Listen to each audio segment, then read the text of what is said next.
Welcome indeed back to the show. I'm joined by Richard Jefferson, Kendrick Perkins, and guys, the Bucks also, it's been a long road. They are in the finals for the first time since 1974. As of right now, we don't know if two-time MVP Giannis Antetokounmpo will be ready to play in Game 1. Perk, how should the Bucks prepare for the finals with the health of their best player in question? Well, I think they got to continue to play that they're playing right now. The team that we saw in Game 5 and Game 6 of last series, player movement, ball movement, getting others involved. I thought Drew Holiday and Chris Middleton did an excellent job of being aggressive, but being aggressive to attack to get their own buckets, but when it was there making plays for others. Having Brook Lopez around the paint area, right, where he belongs. He's acting like Shaq right now, trying to dunk everything and snatching the screws out the rim.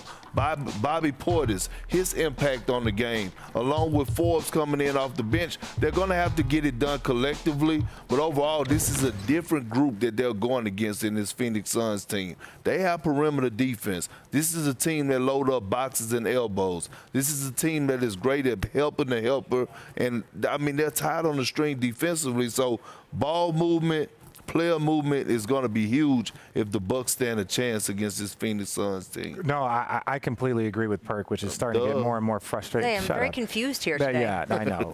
He says duh, but those are the words. That's normally what I hear coming out of his mouth every time he talks. Duh. But no.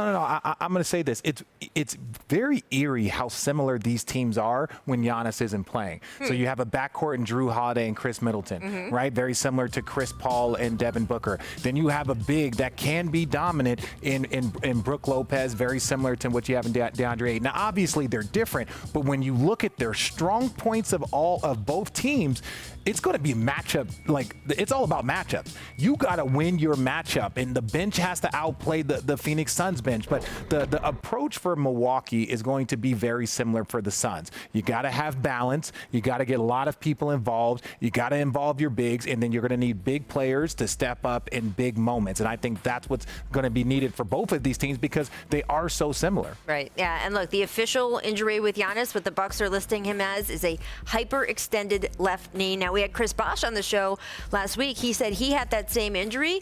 He would not expect Giannis to come back in these playoffs at all. But on the other hand, the Bucks for the last couple of games have listed him as doubtful, at least for the last game they did. Now, I don't know if that's gamesmanship or if there really was possibly a chance that he could have made it back out onto the court. We don't know how they're going to list him pregame tomorrow. But look, we all know how competitive Giannis Antetokounmpo is. We know that he has been, since he won his first MVP, he said, you can't really call me an MVP until I win a title, that he knows the importance of winning in the NBA.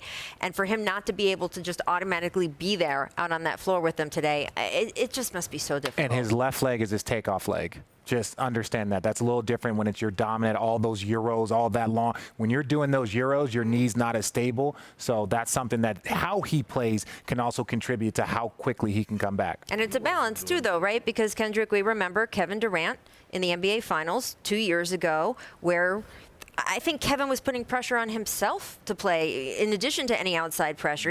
Kevin Durant wants to be there for his team. He wants to show up. He has always shown up for his teams. We know that.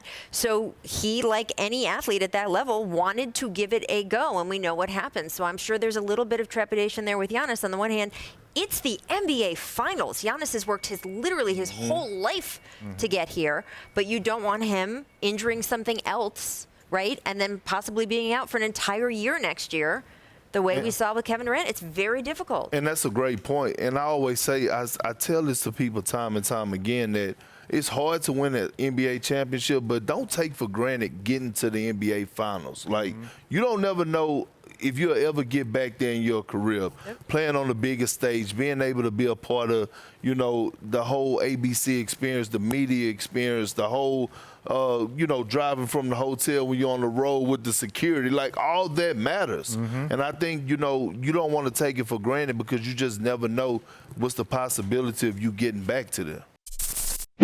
Thanks for watching ESPN on YouTube. For live streaming sports and premium content, subscribe to ESPN+.